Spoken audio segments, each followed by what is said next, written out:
சமூக வலைதள தீர்ப்புக்கு முன் நடந்த உண்மை என்ன? பட்டுக்கோட்டையை உழுக்கும் குடும்ப சர்ச்சை. தஞ்சை இளம்பெண்ணின் நேரடி பரபரப்பு வாக்குமூலம். சமூக வலைதளத்துல மிகப்பெரிய சர்ச்சை வீடியோ உலா வந்துகிட்டு இருக்கு. அந்த சர்ச்சை வீடியோ பத்தி உண்மையான நிலவரத்தை இப்ப பார்க்கலாம். அந்த சர்ச்சை வீடியோ பத்தி அந்த பாதிக்கப்பட்ட பெண்ணே நேரடியாக ஒரு வாக்குமூலத்தை கொடுத்துள்ளார். சமூக வலைதளத்துல ஒரு வீடியோ வைரல் ஆகிட்டு இருக்கு. அதற்கு மக்கள் நேருக்கு முரண்பாடாக கருத்துக்களை தெரிவிச்சிட்டு இருக்காங்க.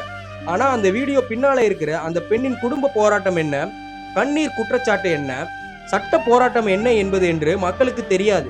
இது பத்தியான புரிதல் இல்லாமலேயே மக்கள் அது பத்தியான கருத்துக்களை தெரிவிச்சிட்டு இருக்காங்க. தஞ்சாவூர் மாவட்டம் பட்டுக்கோட்டை ஊரில் உள்ள 25 வயதான அக்ஷயா என்ற பெண் ஒரு நேரடி வாக்குமூலத்தை நமக்கு கொடுத்துள்ளார். அது என்னன்னா, கணவர் மற்றும் அவர் குடும்பத்திற்கு எதிராக காவல்துறை உயர் அதிகாரிகள் தமிழக முதலமைச்சர் மற்றும் அந்த துறை சார்ந்த சம்பந்தப்பட்ட துறைக்கு புகார் அளிச்சிருக்காங்க. அந்த புகாரில் உள்ள குற்றச்சாட்டுகள் சமூக வலைதளங்களில் பெரிய சர்ச்சையை ஏற்படுத்தியிருக்கு. அது இப்ப எடுத்த வீடியோ இல்ல. 2025 அக்ஷயா மற்றும் அவருடன் பணிபுரிந்த சக ஊழியர்கள் அந்த வீடியோ எடுத்தப்ப பக்கத்துல இருந்ததா சொல்றாங்க. அந்த வீடியோவை மற்றவங்களை மறைச்சி தன்னை மட்டும் வீடியோ எடுத்ததா அக்ஷயா சொல்றாங்க. 2020ஆம் ஆண்டு இவர்களுக்கு திருமணம் நடைபெற்றிருக்கு. திருமணத்திற்கு பின்னர் கருத்து வேறுபாடு காரணமாக அடிக்கடி மோதல் ஏற்பட்டிருக்கு.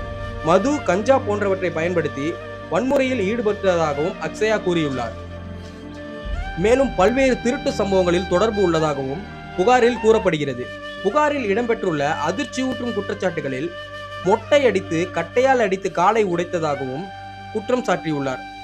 தங்களது சிறுவயது குழந்தையை கையால் சிகரெட்டால் சூடு வைத்து சித்திரவதை செய்து மனரீதியாக பாதிக்கப்பட்டதாகவும் புகார் அளிக்கப்பட்டுள்ளது. ஒரு பழைய வீடியோ அடிப்படையாக வைத்து சமூக வலைதளங்களில் ஒருவர் குணநலன் குறித்து விசாரணைக்கு முன்பே தீர்ப்பு வழங்குவது எவ்வளவு சரி என்றும் மகளிர் காவல் நிலையம், மாவட்ட காவல் கண்காணிப்பாளர் அலுவலகம் உள்ளிட்ட பல்வேறு இடங்களில் புகார் அளித்ததாக அக்ஷயா கூறியுள்ளார். உண்மை எது? ஸ்டேஷன்ல 2 டைம் கம்ப்ளைண்ட் ஆயிருக்கு. கம்ப்ளைண்ட் ஆகி இந்த வீடியோ ரிலீஸ் பண்ணவே கூடாது, ஏன்னா இது ஒரு ஃபேக் வீடியோ. அவர் வேணும்னே கஞ்சா அடிச்சுட்டு நான் தங்கியிருக்க ஹாஸ்டலில் வம்பிழுத்தாரு. அங்கே ஸ்டாஃப் எல்லாருமே தான் தங்கியிருப்போம். என் கூட பக்கத்து ரூமில் இன்னும் 2 பிள்ளைங்களாம் இருந்தாங்க. அவங்களெல்லாம் அவர் கவர் பண்ணி எடுக்கவே கிடையாது. வேணும்னா அவங்களையும் கூட நான் பேச சொல்கிறேன். இவர் என்னையும் மட்டும் கார்னர் பண்ணி நான் வேலைக்கு போகக்கூடாதுங்கிறதுக்காக பிரச்சனை பண்ணிவிட்டு எனக்கு மொட்டையெல்லாம் அடித்தார். அந்த மொட்டை அடித்த கேஸில் கூட இந்த வீடியோலாம் போய் காமிச்சு அனுதாபத்தை தேடிக்கிட்டாரு. அவர் சைடு நியாயம் இருக்க மாதிரி. நான் ஸ்லீவ்லெஸ் ட்ரெஸ் போட்டிருந்தேன் தான், இல்லைன்னு சொல்லலை. ஆனால் நைட்டில் நான் அங்கே எல்லாருமே ஸ்லீவ்லெஸ் தான் போட்டிருக்கோம். அதை விட குட்டி குட்டியெல்லாம் ட்ரெஸ் போட்டிருக்க பொண்ணுங்களோடலாம் அவர் அந்த ரூமில் பேசியிருந்திருக்காரு. என்னை எப்போ ஊர்லேருந்து வேலைக்கு கொண்டு போய் விடும்போதும் அந்த பொண்ணுங்கள்ட்ட பேசிட்டு ஜாலியாக உட்காந்துட்டு சிரிச்சுட்டு ரொம்ப நேரம் அங்கேயே ஸ்டே பண்ணிவிட்டு கூட அடுத்த நாள்லாம் கிளம்பி சென்னைக்கு வேலைக்கு போயிருக்காரு. ஸோ இந்த வீடியோவை அவர் தப்பாக யூஸ் பண்ணிக்கிறாரு. அவர் ரொம்ப ஒரு மாதிரி இந்த திருட்டு விஷயத்துலலாம் இன்வால்வ் ஆகி கஞ்சா அடிக்கிறது அந்த மாதிரிலாம் பழக்கம் வச்சுட்டு ரொம்ப மனநல பாதிக்கப்பட்டு சைக்கோ மாதிரி பண்ணுவார் அடிக்கடி.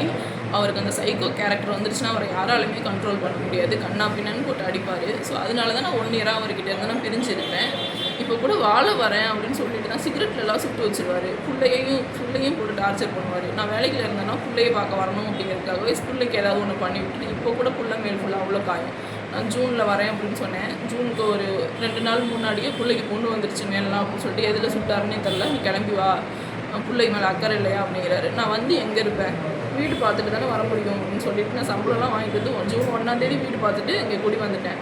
ஜூன் 3ஆம் தேதி இது மாதிரி என்கிட்ட சண்டை போட்டு என்னை வெட்டிட்டு சம்மந்தமே இல்லாத எப்போ உள்ள ஒரு வீடியோவை தூக்கி போட்டு இப்போ அவர் மேலே தப்பு இல்லாத மாதிரி காமிச்சிக்கிறாரு.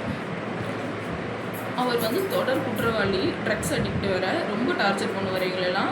ஸோ அதனால தான் நான் 1 நேரம் பிரிஞ்சிருந்தேன். இப்போ கூட சேர்ந்து வாழ்கிறேன்னு சொல்லி இந்த மாதிரி பண்ணிட்டார் ஒரே நாளில். அவரோட சேர்ந்தே வாழ முடியாது எனக்கு நல்லா தெரிஞ்சு தான் நான் பிரிஞ்சிருந்தேன். ஸோ இந்த தப்பாக வீடியோ ஷேர் பண்ணுறது எதாக இருந்தாலும் உண்மையை தெரிஞ்சுட்டு அதுக்கப்புறம் ஷேர் பண்ணுங்கள். இல்லை உங்களுக்கு அவர் மேலே அவ்வளோ அனுதாபம் இருந்தால் என் சைடும் என்ன நடந்திருக்கு எல்லாமே கேளுங்க. ஒரு நல்ல பையன்லாம் கிடையாது. நீங்கள் அவருக்கு அனுதாபப்படுற அளவுக்கு இவ்வளவும் பண்ணிவிட்டு நம்ம மாட்டிக்கக்கூடாது அப்படிங்கிறதுக்காக எப்போவோ 2 வருஷத்துக்கு முன்னாடி உள்ள வீடியோ தூக்கி இதோட மேட்ச் பண்ணி அவர் இந்த மாதிரி பண்ணிட்டு போயிட்டார். இந்த விஷயம் ரிலேட்டடாக நான் லாஸ்ட் இயரே கம்ப்ளைண்ட் கொடுத்துருந்தேன். போன ஆட்சியில் அவர் ஆட்சியோட அதிகாரத்தில் அவங்க ஃப்ரெண்ட் சர்க்கிளை வச்சுட்டு இதுலேருந்து எந்த ஒரு நடவடிக்கையுமே அவருக்காக என் கணவர் பக்கம் எடுக்கவே இல்லை. எந்த ஒரு நடவடிக்கையுமே எடுக்காததுனால என்னை ரொம்ப அலைய விட்டாங்க. எனக்கு கடைசியில் எனக்கு சரியாயிரும், தெரியாமல் பண்ணிட்டான், போய் சேர்ந்து வாழ் அப்படின்னு சொல்லிட்டு அனுப்பி விட்டுட்டாங்க. இந்த ஆட்சியிலையாவது எனக்கு இதுக்கு ஒரு நல்ல முடிவு கிடைக்கணும். இதுக்கு முன்னாடி நான் எஸ்பி ஆஃபீஸ், சிஎம் பெட்டிஷன் வரைக்கும் கொடுத்துருக்கேன் போன ஆட்சியில். ஆனால் எனக்கு எந்த ஆட்சியிலையாவது எனக்கு நடவடிக்கை எடுக்கணும். என்னை பற்றி இந்த தப்பாக பரவிட்டு இருக்குது எல்லாத்துக்குமே வந்து ஒரு முற்றுப்புள்ளி வைங்க. எனக்கும் என் குடும்பத்துக்கும் என் பிள்ளைக்கும் பாதுகாப்பு.